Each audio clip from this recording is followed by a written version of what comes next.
ముఖ్యమంత్రి చంద్రబాబు నాయుడుతో ఉప ముఖ్యమంత్రి పవన్ కళ్యాణ్ భేటీ అయ్యారు. పంచాయతీరాజ్, గ్రామీణాభివృద్ధి, ఆర్డబ్ల్యూఎస్, అటవీ శాఖలకు సంబంధించిన వివిధ అంశాలపై ఇరువురు చర్చించారు. జల్ జీవన్ మిషన్ పనుల పురోగతి, నిధుల వినియోగం, పంచాయతీరాజ్ శాఖ పరిధిలోని రోడ్ల అభివృద్ధికి కేటాయించిన నిధులు, నియోజకవర్గాల వారీగా జరిగిన కేటాయింపులు తదితర అంశాలపై ఈ సమావేశంలో చర్చించారు. రాష్ట్ర వ్యాప్తంగా వివిధ పంచాయతీల్లో చేపట్టిన మ్యాజిక్ డ్రైన్స్ పనుల గురించి సీఎంకు డిప్యూటీ సీఎం వివరించారు. అన్ని పంచాయతీల్లో ఈ తరహా డ్రైన్లు నిర్మించడం ద్వారా పారిశుద్ధ్య నిర్వహణ పకడ్బందీగా అమలు చేయాలని ఇరువురు చర్చించారు. నీటిపారుదల శాఖ పరిధిలోని డ్రైనేజీల్లో పూడికతీత అంశాన్ని ఉప ముఖ్యమంత్రి పవన్ కళ్యాణ్ ప్రస్తావించారు. వేసవిలోనే పూడికతీత పనులు చేపట్టి రైతులు పంటలు వేసేలోపు పూర్తయ్యేలా చర్యలు తీసుకోవాలని వెల్లడించారు. అటవీ శాఖ చేపట్టిన హనుమాన్ ప్రాజెక్టు వివరాలను ముఖ్యమంత్రి చంద్రబాబు నాయుడికి డిప్యూటీ సీఎం పవన్ కళ్యాణ్ వివరించారు. ప్రపంచ వన్యప్రాణుల దినోత్సవం సందర్భంగా మంగళగిరి ఏపీఎస్పీ బెటాలియన్ ప్రాంగణంలో జరిగిన కార్యక్రమంలో ఉప ముఖ్యమంత్రి పవన్ కళ్యాణ్, మంత్రి కందుల దుర్గేష్ పాల్గొన్నారు. ఈ సందర్భంగా మానవ వన్యప్రాణుల సంఘర్షణను నివారించి సహాయం అందించే హనుమాన్ ఫౌండేషన్ ప్రాజెక్టును డిప్యూటీ సీఎం ప్రారంభించారు. జీపీఎస్ ట్రాకింగ్ సిస్టమ్ కూడా ఆవిష్కరించారు. అనంతరం ఉప ముఖ్యమంత్రి మాట్లాడుతూ ప్రపంచ వన్యప్రాణుల దినోత్సవం సందర్భంగా అందరికీ శుభాకాంక్షలు తెలిపారు. రాష్ట్ర అటవీ శాఖ చరిత్రలో నేడు కీలకమైన రోజన్నారు. హనుమాన్ ప్రాజెక్టు ద్వారా మానవ వన్యప్రాణి సంఘర్షణను తగ్గించడమే లక్ష్యమని చెప్పారు. వన్యప్రాణుల వల్ల పంట నష్టం, ప్రాణ నష్టం జరగకుండా ఈ ప్రాజెక్టు సహాయపడుతుందని తెలిపారు. ఏదైనా ఘటన జరిగిన వెంటనే స్పందించి సహాయ చర్యలు చేపట్టడం, పరిహారం అందించడం హనుమాన్ ఫౌండేషన్ బాధ్యత అని డిప్యూటీ సీఎం వివరించారు. ఈ ప్రాజెక్టులో 100 వాహనాలను అటవీ శాఖకు అందించామని పవన్ తెలిపారు. రాష్ట్ర వ్యాప్తంగా 19 అత్యవసర సహాయ బృందాలను సిద్ధం చేశామని పేర్కొన్నారు. 7 చోట్ల అత్యవసర చికిత్స, పునరావాస కేంద్రాలను ఏర్పాటు చేశామన్నారు. కూటమి ప్రభుత్వం వచ్చిన తర్వాత వన్యప్రాణుల దాడుల్లో గాయపడిన, మరణించిన వారికి 4 కోట్ల రూపాయల పరిహారం చెల్లించామన్నారు. మార్కెట్ విలువ ఆధారంగా పంట నష్ట పరిహారం ఇస్తున్నామని వెల్లడించారు. కర్ణాటక నుంచి కుంకి ఏనుగులు తెచ్చి అడవి ఏనుగులను కట్టడి చేశామని ఉప ముఖ్యమంత్రి చెప్పారు.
మాజీ ముఖ్యమంత్రి వైసీపీ అధినేత వైఎస్ జగన్ తెలంగాణ ఉప ముఖ్యమంత్రి మల్లు భట్టి విక్రమార్క ఆయన నివాసంలో మర్యాదపూర్వకంగా కలిశారు. ఈ సందర్భంగా తన కుమారుడి వివాహానికి సంబంధించిన ఆహ్వాన పత్రికను వైఎస్ జగన్ కు అందజేసి వివాహ వేడుకకు హాజరై ఆశీర్వదించారని భట్టి విక్రమార్క కోరారు. వైఎస్ జగన్ ఆయనకు శుభాకాంక్షలు తెలియజేస్తూ వధూవరులకు సుఖ సంతోషాలు, ఆయురారోగ్యాలతో నిండైన దాంపత్య జీవితం గడపాలని ఆకాంక్షించారు. మాజీ ముఖ్యమంత్రి వైసీపీ అధినేత వైఎస్ జగన్ తెలంగాణ ఉప ముఖ్యమంత్రి మల్లు భట్టి విక్రమార్క ఆయన నివాసంలో మర్యాదపూర్వకంగా కలిశారు. ఈ సందర్భంగా తన కుమారుడి వివాహానికి సంబంధించిన ఆహ్వాన పత్రికను వైఎస్ జగన్ కు అందజేసి వివాహ వేడుకకు హాజరై ఆశీర్వదించారని భట్టి విక్రమార్క కోరారు. వైఎస్ జగన్ ఆయనకు శుభాకాంక్షలు తెలియజేస్తూ వధూవరులకు సుఖ సంతోషాలు ఆయురారోగ్యాలతో నిండైన దాంపత్య జీవితం గడపాలని ఆకాంక్షించారు. ప్రసిద్ధ పుణ్యక్షేత్రం ఇంద్రకీలాద్రిపై వెలసిన కనకదుర్గమ్మ ఆలయంలో ఈ నెల 6 నుంచి 8 వరకు కుంభాభిషేక మహోత్సవం జరగనుంది. ఈ మహోత్సవానికి రావాల్సిందిగా ముఖ్యమంత్రి నారా చంద్రబాబు నాయుడికి ఆలయ అధికారులు ఆహ్వానం అందజేశారు. శ్రీ దుర్గా మల్లేశ్వర స్వామివార్ల దేవస్థానం పాలక మండలి చైర్మన్ బొర్రా రాధాకృష్ణ, దేవాదాయ శాఖ కమిషనర్ రామచంద్ర మోహన్, ఆలయ EO Seena Naik CM camp కార్యాలయానికి వెళ్లి ముఖ్యమంత్రి చంద్రబాబుకు ఆహ్వాన పత్రిక అందజేశారు. అర్చకులు స్వామివార్ల చిత్రపటం ప్రసాదం అందజేసి సీఎంకు ఆశీర్వచనాలు అందించారు. విజయవాడ ఇంద్రకీలాద్రిపై జరిగే కుంభాభిషేక మహోత్సవానికి మంత్రి నారా లోకేష్ కు కూడా ఆహ్వానం అందించారు. కుంభాభిషేకానికి రావాల్సిందిగా లోకేష్ కు దేవస్థానం అర్చకులు పాలకవర్గం ఆహ్వాన పత్రిక అందజేశారు. ఈ కార్యక్రమంలో ఆలయ trust board chairman Borra Radhakrishna, EO Seena Naik తదితరులు పాల్గొన్నారు. ఈ మహా కుంభాభిషేక మహోత్సవాన్ని వైభవంగా నిర్వహించేందుకు ఆలయ అధికారులు అన్ని ఏర్పాట్లు చేస్తున్నారు. ఈ నెల 6 నుంచి 8 వరకు 3 రోజుల పాటు జరిగే మహా కుంభాభిషేకానికి భక్తులు భారీగా తరలివచ్చే అవకాశం ఉంది. ఇంద్రకీలాద్రిపై వెలసిన కనకదుర్గమ్మ ఆలయంలో ఈ నెల 6 నుంచి 8 వరకు కుంభాభిషేక మహోత్సవానికి దేవాదాయ మంత్రి ఆనం రామనారాయణ రెడ్డిని ఆహ్వానించారు. శ్రీ దుర్గా మల్లేశ్వర స్వామి వార్ల దేవస్థానం పాలక మండలి చైర్మన్ బొర్రా రాధాకృష్ణ, దేవాదాయ శాఖ కమిషనర్ రామచంద్ర మోహన్, ఆలయ ఈవో సీనా నాయక్ మంత్రి కార్యాలయానికి వెళ్లి ఆహ్వాన పత్రిక అందజేశారు. అర్చకులు స్వామివార్ల చిత్రపటం ప్రసాదం అందజేసి మంత్రికి ఆశీర్వచనాలు అందించారు. ఆగమ శాస్త్రాల ప్రకారం 12 ఏళ్లకు ఒకసారి ఇంద్రకీలాద్రిపై మహా కుంభాభిషేకం నిర్వహిస్తారు. ఈ మహా కుంభాభిషేక మహోత్సవాన్ని వైభవంగా నిర్వహించేందుకు ఆలయ అధికారులు చేస్తున్న ఏర్పాట్లను మంత్రి అడిగి తెలుసుకున్నారు. అర్చకులు స్వామివార్ల చిత్రపటం ప్రసాదం అందజేసి మంత్రికి ఆశీర్వచనాలు అందించారు. ఆగమ శాస్త్రాల ప్రకారం 12 ఏళ్లకు ఒకసారి ఇంద్రకీలాద్రిపై మహా కుంభాభిషేకం నిర్వహిస్తారు. ఈ మహా కుంభాభిషేక మహోత్సవాన్ని వైభవంగా నిర్వహించేందుకు ఆలయ అధికారులు చేస్తున్న ఏర్పాట్లను మంత్రి అడిగి తెలుసుకున్నారు.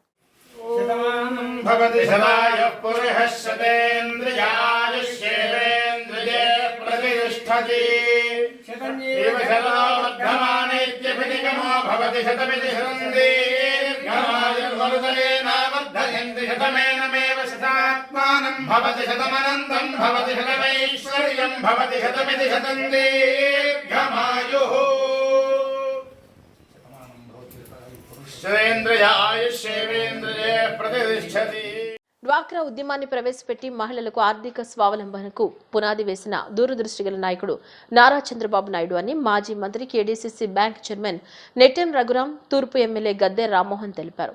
చంద్రబాబు నాయుడు నాయకత్వంలో మహిళా సాధికారత, రైతు సంక్షేమం, పారదర్శక పరిపాలన ప్రభుత్వ ప్రధాన లక్ష్యాలుగా కొనసాగుతున్నాయని పేర్కొన్నారు. AP IIC colony Koganti Ramatulasamma కళ్యాణ మండపంలో కృష్ణా జిల్లా సహకార కేంద్ర బ్యాంక్ ఆధ్వర్యంలో డ్వాక్రా మహిళలు, రైతులకు 4 కోట్ల రుణాల మంజూరీ కార్యక్రమం జరిగింది. ఈ కార్యక్రమానికి ముఖ్య అతిథులుగా మాజీ మంత్రి KDCC bank chairman Nettem Raghuram, తూర్పు ఎమ్మెల్యే గద్దె రామ్మోహన్ రావు పాల్గొని లబ్ధిదారులకు చెక్కులను పంపిణీ చేశారు. ఈ సందర్భంగా రఘురాం మాట్లాడుతూ రెడ్డిగూడెం, శ్రీలక్ష్మీపురం, వెల్లటూరు ప్రాంతాల్లో 3 కొత్త బ్రాంచ్లను ప్రారంభించనున్నట్లు అధికారికంగా ప్రకటించారు. ఈ నిర్ణయం గ్రామీణ ప్రజలకు పెద్ద వరమని చెప్పారు. ఇకపై రైతులు, మహిళలు నగరాలకు వెళ్లకుండా తమ గ్రామాల్లోనే బ్యాంకింగ్ సేవలు పొందగలరని తెలిపారు.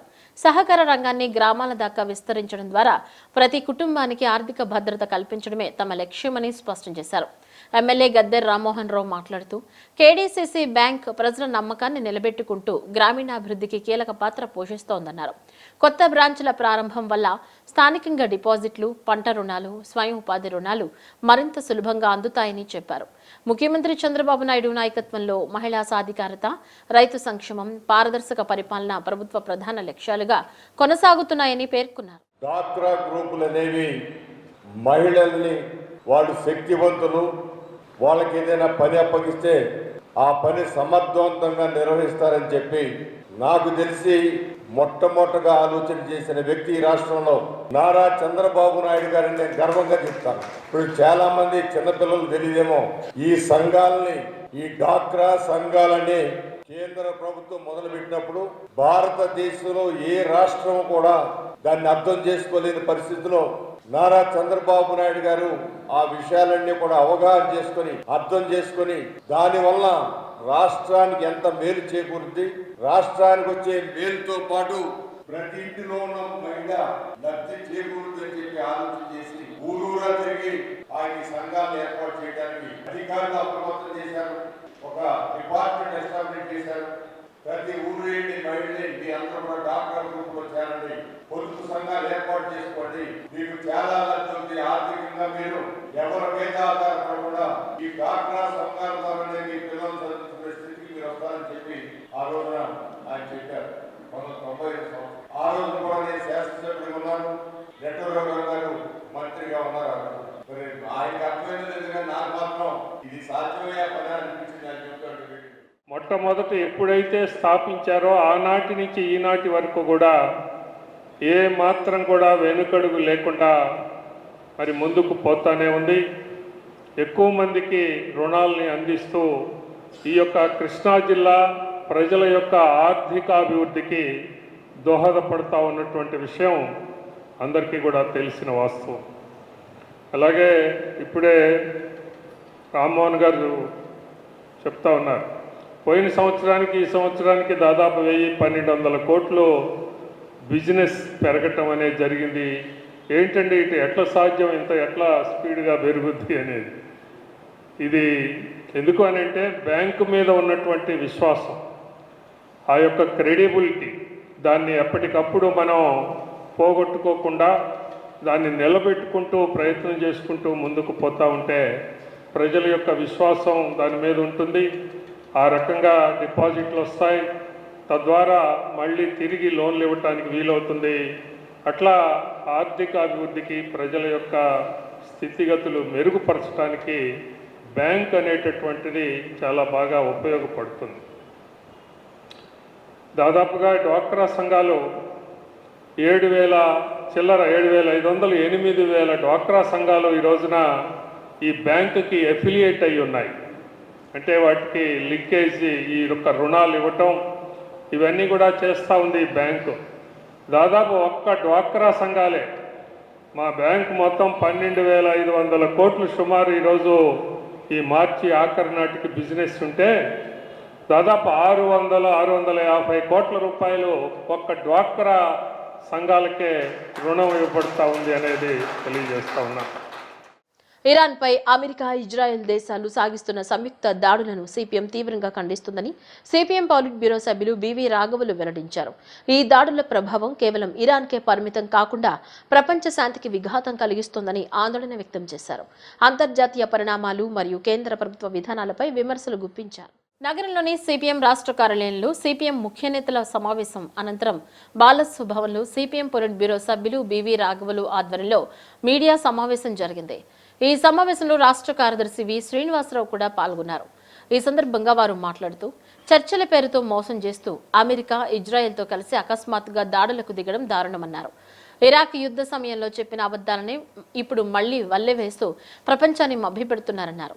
భారతదేశానికి చిరకాల మిత్రుడైన ఇరాన్పై దాడులు జరుగుతుంటే కేంద్రంలోని మోడీ ప్రభుత్వం మౌనం వహించడం సిగ్గుచేటన్నారు. ఈ యుద్ధం వల్ల గల్ఫ్ దేశాల్లో ఉన్న 1 కోటి మంది భారతీయుల భవిష్యత్ ప్రమాదంలో పడిందన్నారు. క్రూడ్ ఆయిల్ ధరలు పెరిగి సామాన్యుడిపై భారం పడే అవకాశం ఉందన్నారు. ఇప్పటికైనా కేంద్రం తన విదేశాంగ విధానాన్ని మార్చుకుని శాంతి కోసం ఒత్తిడి చేయాలన్నారు. కేంద్ర ప్రభుత్వ ప్రజా వ్యతిరేక చట్టాలకు నిరసనగా మార్చి 24వ తేదీన ఢిల్లీలో భారీ ప్రదర్శన నిర్వహించనున్నట్లు సిపిఎం ప్రకటించిందన్నారు. పవిత్రమైన తిరుమల తిరుపతి లడ్డూ వ్యవహారంపై అధికార ప్రతిపక్ష పార్టీల రాజకీయ రాద్ధాంతం సరికాదన్నారు. ఇప్పుడు ప్రపంచాన్ని కుదిపేస్తున్న సమస్య ఇరాన్ మీద అమెరికా, ఇజ్రాయెల్ దాడి, దాని పర్యవసానాలు ఇరాన్కి పరిమితం కాకుండా ఈరోజు ప్రపంచ ప్రజల్ని తీవ్రంగా ఇబ్బందులు పెట్టే స్థాయికి చేరుకుంటుంది. భారత కమ్యూనిస్ట్ పార్టీ మార్క్సిస్టు ఇరాన్పై అమెరికా, ఇజ్రాయెల్ సంయుక్తంగా చేసిన దాడిని తీవ్రంగా ఖండిస్తున్నాం. వెంటనే అమెరికా, ఇజ్రాయెల్ ఈ దాడుల్ని నిలిపివేయాలని మేము డిమాండ్ చేస్తాం. వాస్తవంగా అమెరికా ఇరాన్ తోటి చర్చలు జరుపుతూ పరిష్కారానికి పూనుకుంటున్నామని ఒక వైపున చెప్తూ 2 రోజుల వరకు చర్చల్లో కొనసాగుతూ అకస్మాత్తుగా ఈరోజు ఇజ్రాయెల్తో కలిసి ఇరాన్ మీద దాడి చేసింది. ఆ దేశం యొక్క అగ్రనాయకులను కూడా హతం చేశామని చెప్పేసి ప్రకటించింది. భీకరంగా ఇప్పటికీ దాడులు సాగుతున్నాయి. ఆఖరికి పసిపిల్లలు కూడా చూడకుండా స్కూళ్ళ మీద కూడా బాంబులేసి పిల్లల్ని కూడా చంపేశారు. ఇది గాజాలో జరిగిన మారణకాండని మరొకసారి మళ్ళీ మనకి జ్ఞాపకం చేస్తుంది. ఈ యుద్ధం ఇప్పుడే ఆపే సమస్య లేదు, 4-5 వారాలైనా కొనసాగిస్తామని చెప్పేసి ట్రంప్ గారు చెప్తున్నారు. అంటే ఈ మారణకాండని మేము కొనసాగిస్తాం, సైన్యమే కాదు పౌరులను కూడా మేము హతమారుస్తామని చెప్పడం తప్ప ఇంకోటి కాదు.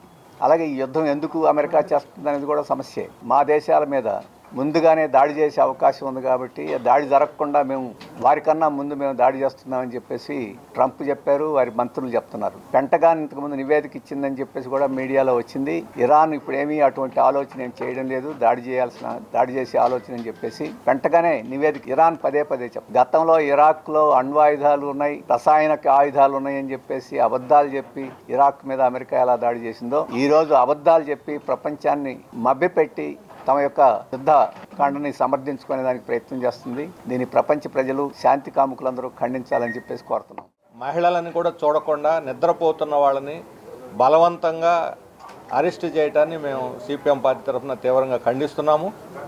వాళ్ళు నిన్న ఈరోజు శాంతియుతంగా వేతనాల పెంపు చేయాలనే డిమాండ్ కోసం ధర్నా చేస్తున్నారు. శాంతియుతంగా ధర్నా చేస్తున్న వాళ్ళని తెల్లవారుజామున అది మగ పోలీసులు ఇష్టానుసారం ఆడవాళ్ళ పట్ల వ్యవహరించడం, వాళ్ళని తీసుకెళ్లి వ్యాన్లు ఎక్కించి ఎక్కడికెక్కడో రాష్ట్రం అంతా తిప్పడం, అనేక జిల్లాల పాటు తిప్పటం, ఈ రకమైనటువంటి దుర్మార్గంగా వ్యవహరించింది తెలుగుదేశం కూటమి ప్రభుత్వం. గతంలో వైసీపీ అధికారంలో ఉన్నప్పుడు మేము వస్తే మరుక్షణం, ఎన్నికల్లో గెలిచిన మరుక్షణం మేము మీకు వేతనాలు పెంచి న్యాయం చేస్తామని చంద్రబాబు నాయుడు గారే స్వయంగా చెప్పారు. ఈరోజు కనీసం పిలిచి చర్చలు జరపడానికి కూడా సిద్ధంగా లేదు. అర్ధరాత్రి పూట వచ్చి సమ్మె విరమించండి, చర్చిస్తామని చెప్పి వెళ్ళిపోయారట. కాసేపట్లో పోలీసులు వచ్చి వాళ్ళ మీద పడి అరెస్టులు చేసి వెళ్ళారు. వేతనాలు పెంచాలనే డిమాండ్ మీద వాళ్ళు చేస్తున్నటువంటి సమాధానం చెప్పకుండా ఈ రకంగా దౌర్జన్యంగా వాళ్ళని అరెస్ట్ చేసి ఎక్కడెక్కడో పెట్టేసి కకావికలు చేయటం, వాళ్ళని బెదిరించడం. ఈ ధర్నాకు ముందే బెదిరించారు, వాళ్ళు డ్యూటీలు అధికారులందరినీ కూడా వాళ్ళ మీద ప్రయోగించారు. ఇంత నిర్బంధం గత ప్రభుత్వంలో కూడా 42 రోజుల సమ్మె సందర్భంలో ఇట్లాగే అర్ధరాత్రి పూట చల్లాచెదురు చేసి నిర్బంధిస్తే ఆ రోజు తెలుగుదేశం దాన్ని ఖండించింది, చాలా తీవ్రమైన సమస్యగా చెప్పింది. ఇంత అమానుషం అని. అదే అమానుషం, అదే క్రూరత్వాన్ని ఈ ప్రభుత్వం ప్రదర్శించింది. ఏమిటి తేడా? మీరు మాది ప్రజాస్వామ్య ప్రభుత్వం, ప్రజాస్వామ్యం వ్యవహరిస్తా అన్నవాళ్ళు ఇదే పద్ధతి, మీరు ఇచ్చిన వాగ్దానాన్ని అమలు చేయాలని వాళ్ళు కోరితే ఇదేనా మహిళలకు మీరు న్యాయం చేసేటువంటి పద్ధతి అని నేను చంద్రబాబు నాయుడు గారిని అడుగుతున్నాను. వెంటనే ఆ కేసులన్నీ కూడా వాళ్ళని అరెస్ట్ చేసిన వాళ్ళందరినీ విడుదల చేసి వాళ్ళ నాయకులతో చర్చలు జరిపి వేతనాల పెంపు మీద ఒక నిర్ణయానికి వాళ్ళతోటి అగ్రిమెంట్ చేసుకోవాలని చెప్పి మేము కోరుతా ఉన్నాం. అలా కాని పక్షంలో మొత్తం రాష్ట్ర ప్రజలు, కార్మిక వర్గం అందరూ కూడా వాళ్ళకి పూర్తి మద్దతుగా ఉంటారు. వాళ్ళు చేసేటువంటి ఆందోళనకి మా పార్టీ తరఫున మేము పూర్తి మద్దతును కూడా ప్రకటిస్తున్నాం. అగ్రిగోల్డ్ సంస్థ ఆస్తులను వేలం వేసి బాధితులకు న్యాయం చేయాలని మాజీ ఎమ్మెల్సీ కత్తి నరసింహారెడ్డి ప్రభుత్వాన్ని కోరారు. గతంలో శాసన మండలిలో కూడా తాము ఈ అంశంపై గళమెత్తామని గుర్తు చేశారు.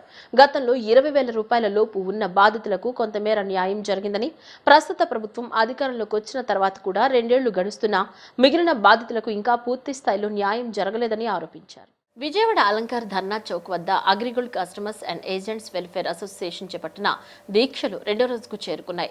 ఈ సందర్భంగా 2వ రోజు దీక్షా కార్యక్రమంలో పాల్గొన్న మాజీ ఎమ్మెల్సీ కత్తి నరసింహారెడ్డి బాధితులకు తన మద్దతు ప్రకటించారు. 32 లక్షల మంది బాధితుల పక్షాన నిలబడి పోరాడుతున్న అసోసియేషన్ నాయకులు ముప్పాల నాగేశ్వరరావును ఆయన అభినందించారు. సామాన్య ప్రజలు తమ కష్టార్జితాన్ని పిల్లల భవిష్యత్ కోసం పొదుపు చేసుకుంటే నేడు వారిని రోడ్డున పడే పరిస్థితి రావటం దురదృష్టకరమని, దీనికి ప్రభుత్వమే బాధ్యత వహించాలని ఆయన విమర్శించారు.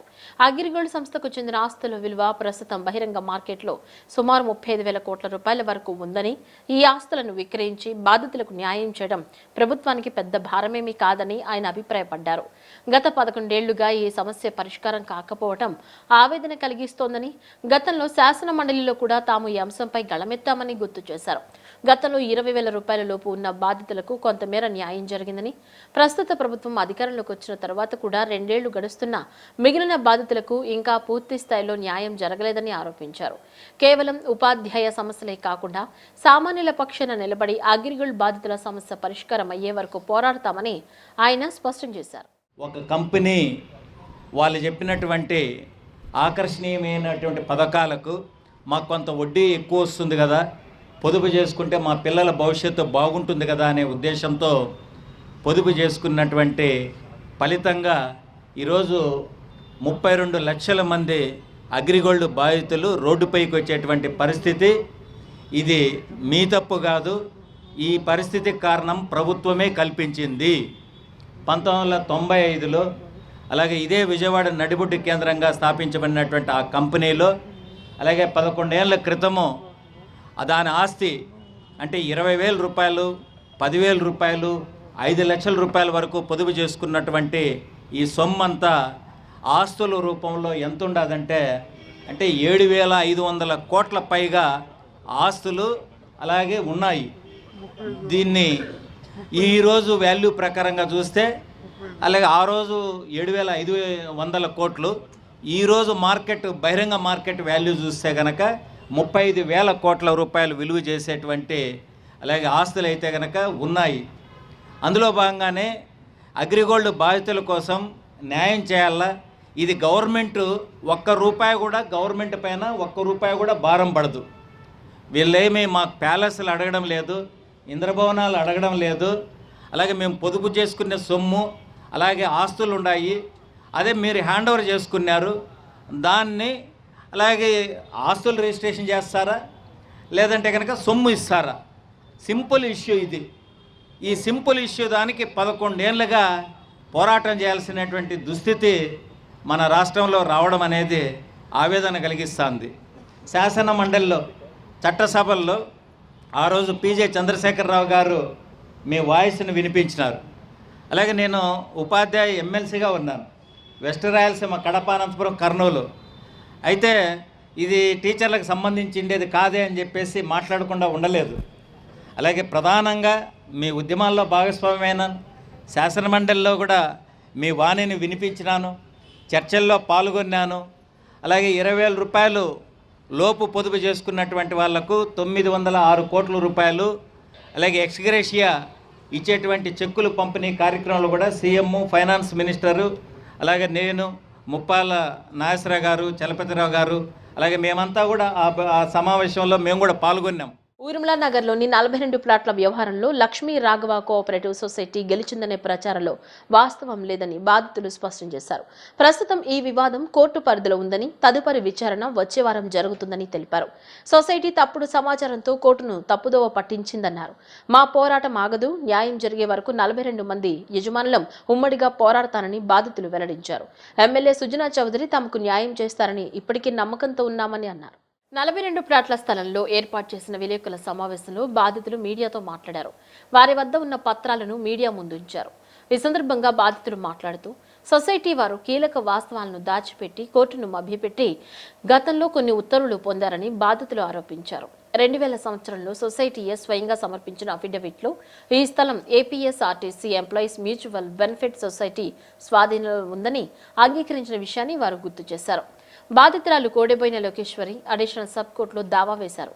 Case number 42/2026. దీన్ని కోర్టు విచారణకు స్వీకరించిందన్నారు. ఒక ఫ్లాటుపై కేసు నమోదైనప్పటికీ మిగిలిన 41 మంది కూడా వరుసగా కేసులు వేసేందుకు సిద్ధమవుతున్నామని తెలిపారు. తమను ఒక సొసైటీగా ఏర్పడ్డామని, ఎమ్మెల్యే సుజనా చౌదరి ఆదేశం మేరకు తామంతా ఒక సొసైటీగా ఏర్పడినట్లు తెలిపారు. సుజనా చౌదరి కేసు వాదించమని పెట్టిన న్యాయవాది కునుకు రాజశేఖర్ ఈ కేసును ఏమాత్రం పట్టించుకోవడం లేదని ఆవేదన వ్యక్తం చేశారు. ఎమ్మెల్యే సుజనా చౌదరి ఇప్పటికైనా స్పందించి న్యాయవాదితో మాట్లాడి తమకు న్యాయం చేసే వరకు సహాయ సహకారాలు అందించాలని వారు కోరారు. దావా తీసుకుని దాని మీద ఇప్పుడు వాయిదా నడుస్తుంది. వాయిదా ఇప్పుడు మళ్ళీ వచ్చే వారానికి ఉంది వాయిదా. నేను చెప్పేది ఏంటంటే శ్రీ లక్ష్మీరామ కోఆపరేటివ్ సొసైటీ వారు కోర్టుకు చూపించాల్సిన ఆధారాలు చూపించకుండా వారు కోర్టును మభ్యపెట్టి తీసుకున్న ప్రూఫ్లు కానీ, ఉత్తర్వులు కానీ, జడ్జిమెంట్ కానీ ఏది చెల్లవు. ఎందుకని మేము చెప్పేది, వారు స్వతహాగా వారు 2000 సంవత్సరంలో 60-67 సిఎంపి నెంబర్తో హైకోర్టులో వాళ్ళు దాఖలు చేసిన ఎఫిడవిట్ అండి. ఇది వాళ్ళు దాఖలు చేసిన ఎఫిడవిట్ ఏమని చేశారంటే, అప్పుడే ఈ జడ్డు సుబ్బారావు అనే వ్యక్తికి ఇది స్వాధీనంలో ఉందండి, వాళ్ళు కట్టడాలు చేపడుతున్నారు ఇందులో, దానివల్ల డిగ్రీకి సంబంధించిన ఏదైతే ఇచ్చారో దాన్ని మారిపోతుందండి, డిగ్రీ మళ్ళీ చల్లదు, సో దాన్ని ఆపండి అని చెప్పేసి వాళ్ళు ఎఫిడవిట్ వేసిన వాళ్ళు ఈరోజు దీనికి సంబంధం లేదు, వీళ్ళు లిస్పెండెన్సీ అంటే వీళ్ళు కేసు పడిన తర్వాత కొనుక్కున్నారు అని చెప్తున్నారు. అది ఎంతవరకు న్యాయం? అంటే మా స్వాధీనంలో ఉందని వాళ్ళకి ముందే తెలిసినప్పటికీ వాళ్ళు కోర్టుకు చూపించకుండా, మమ్మల్ని పార్టీలు చేయకుండా, మమ్మల్ని ఎవరిని చూపించకుండా వాళ్ళే చేసేసుకొని ఆధారాలు వేరే ఆధారాలు చూపించుకొని వాళ్ళు ఇది తెచ్చుకున్నంత మాత్రాన్ని ఇది చల్లవండి. కూలగొట్టిన తెల్లారే సృజనా చౌదరి గారి ఆఫీస్కి వెళ్ళాము. వెళితే అమ్మ మీరందరూ ఒక కమిటీగా ఫామ్ అవ్వండి అని అన్నాము. మేము కమిటీగా ఫామ్ అయ్యామండి అని వెళితే మళ్ళీ ఆయన ఒక లాయర్ని మాకు ఇచ్చేశారు, కునుకు రాజశేఖర్ గారని. ఆయన దగ్గరికి వెళ్ళాము. ఈ కూలగొట్టిన దగ్గర నుంచి కూడా రాజశేఖర్ గారిని వెళ్ళి కలవటం జరుగుతూనే ఉంది. కానీ అటువైపు నుంచి వాళ్ళు ఏం చెప్పారని మాకు చూడలేదు. మేము అయితే మాకు అటు నుంచి రెస్పాండ్ అయ్యాలి. ఆయన ఇంకా చెప్తారని ఎమ్మెల్యే గారు సృజనా చౌదరి గారు ఆయన ఇంకా మాకు చెప్తారని ఇప్పటికి కూడా అదే ఆశతో మేము చూస్తూనే ఉన్నాము. ఇక్కడ అన్యాయం జరిగిపోతానే ఉంది. మరి ఆయన చూస్తున్నారో లేదో తెలియదు. మమ్మల్ని ఒక కమిటీగా ఫామ్ అవ్వమన్నారు. మేము ఆఫీస్కి వెళ్ళిన రోజు మేము కమిటీగా ఫామ్ అయ్యి రాజశేఖర్ గారి దగ్గరికి వెళ్ళి గాంధీనగర్తో పలుమార్లు కలిసాము.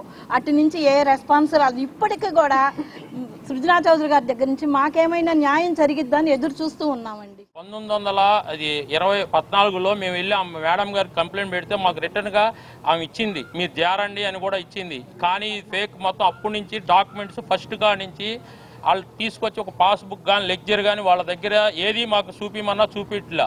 ఫస్ట్ స్టార్టింగ్ కా నుంచి మాకు పాస్బుక్, బ్యాంక్ పాస్ పుస్తకాలు ఉన్నాయి, మేము సభ్యత్వం చేసిన మా నాన్నగారి మెంబర్షిప్లు ఉన్నాయి, అన్నీ ఉన్నాయి మా దగ్గర ప్రూఫ్స్. కాకపోతే వీళ్ళ దగ్గర రాజకీయం అన్ని అండుదండలు ఉండవు కాబట్టి అక్కడ ఆఫీసర్లే మనం వెళ్ళి మేమేమైనా అడిగినా కూడా దానికి సంబంధించిన ఆఫీసర్గా ఎవడో రెస్పాన్సిబిలిటీ లేదు. మనం తీసుకెళ్ళి ఇప్పుడు వీళ్ళు వచ్చి మా దగ్గరికి వచ్చినప్పుడు కూడా ఇప్పుడున్న 42 మంది లాస్ పోయిన వాళ్ళకన్నా లాభమన్నా పడతారేమోనని చెప్పి మేము వాళ్ళ తరపున వచ్చి మేము ఇచ్చేస్తున్నాం. మేము ఇప్పుడు మాకు సభ్యత్వమే లేదని వాళ్ళు తీసేసి అసలు డబ్బులు కట్టింది మజీద్ గారికి మా నాన్నగారు వాళ్ళు. మా దగ్గర డీడీలు తీసిన డబ్బులు కూడా ఉన్నాయి, proofs with passbook with proof కూడా ఉన్నాయి మా దగ్గర మొత్తం. కాకపోతే మాకు వాళ్ళకి ఆర్థికంగా వెనకమాల జనాలకు రాజకీయంగా అంగుదండలు ఉండబట్టి వాళ్ళు ఫార్వర్డ్ చేసుకొని వెళ్ళగలుగుతున్నారు సుప్రీంకోర్టులో కానీ ఏదన్నా కానీ. మేము సుప్రీంకోర్టు దాకా హైకోర్టులో కూడా హైదరాబాద్ హైకోర్టులో కూడా కోఆపరేటివ్ సొసైటీ కింద ఆదిశేషి గారి సొసైటీ కింద పాస్ సొసైటీ ఉన్నప్పుడే గెలిచింది. ఇది 2011లోనే గెలిచింది. ఇది సుప్రీంకోర్టులో గెలిచిన తర్వాత సుప్రీంకోర్టు గైడ్ లైన్స్తో అప్పుడు డబ్బులు ఈ స్టేట్ బ్యాంక్ ఇది అర్బన్ దాని కింద కట్టమని ఇచ్చారు. బులెటిన్లో షార్ట్ బ్రేక్.